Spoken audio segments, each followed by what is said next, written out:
Bonjour Monsieur Angelo Bonneau, vous êtes le secrétaire national délégué Île-de-France. C'est ça. Du syndicat Unité SGP Police. On en est où pour l'instant de ces arrêts maladie et de cette grève du zèle? Donc on a une solidarité des collègues sur le mouvement que nous avons initié, à savoir le 562. On a aussi beaucoup de collègues qui se sont mis en maladie, pas par de la maladie de complaisance, mais parce qu'ils ont réellement une souffrance psychologique. Et ce qu'ils ont décidé aujourd'hui, c'est de dire, voilà, vu la façon de toute manière comme on est traité, je vais aller voir mon médecin, parce que je sais que de toute manière, je suis en état d'épuisement. Et puis l'arrêt de maladie que mon médecin me préconise depuis un moment, tout compte fait, je vais le prendre en fait. L'après-attentat, on est passé du statut d'héros au statut de paria.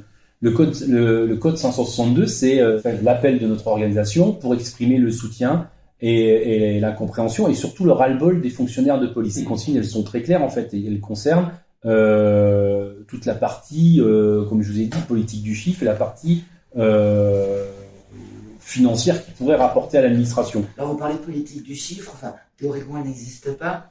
Théoriquement, oui. Il est hors de question qu'un collègue soit sanctionné parce qu'il n'aura pas fait la contravention ou son quota de contravention que l'administration exige. Les contraventions, ça touche aussi bien souvent une partie de la population qui est là, qui va travailler et qui ne demande rien à personne en fait et qui pour le coup n'est pas là à les brûler ou comment dirais-je, casser les magasins. Aucun fonctionnaire de police qui sur les ondes aujourd'hui entend une agression, un différend familial qui tourne mal, ne va pas agir en priorité.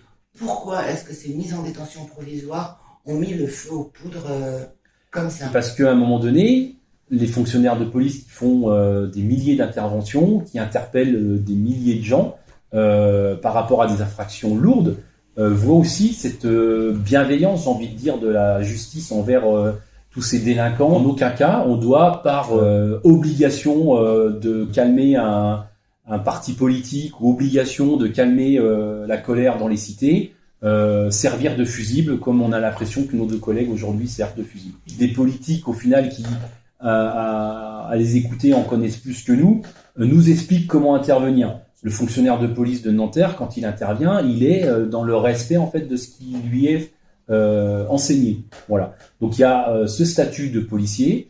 On demande aussi la protection fonctionnelle. Et cette protection fonctionnelle, aujourd'hui, elle est appliquée quand le fonctionnaire de police est victime. Nous, on veut aussi qu'elle soit appliquée quand il est mise en cause. Des magistrats aujourd'hui spécialisés pour gérer ce genre d'intervention. Et on a aussi une anonymisation des procédures en fait. Toutes ces propositions, Gérald Darmanin les a accueillies comment? La protection fonctionnelle, il a, lui, possibilité d'effectuer des changements rapidement et il s'est engagé à la rentrée de pouvoir travailler rapidement dessus.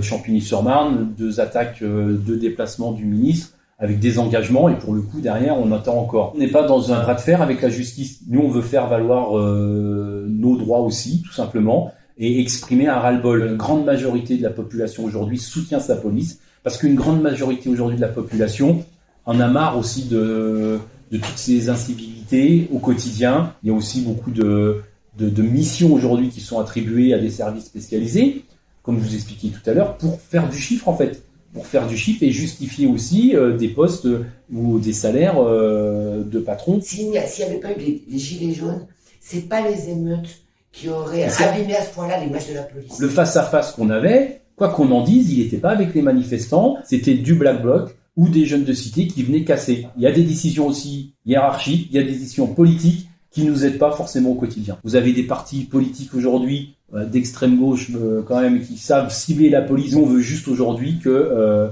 nos revendications, la colère policière, elle soit prise en compte. Maintenant, effectivement, il faut que les choses bougent. Les choses bougent rapidement. Si des décisions de justice avaient été à la hauteur de ce que prévoit le code de procédure pénale, je suis pas sûr qu'il y ait autant de récidives aujourd'hui chez les délinquants.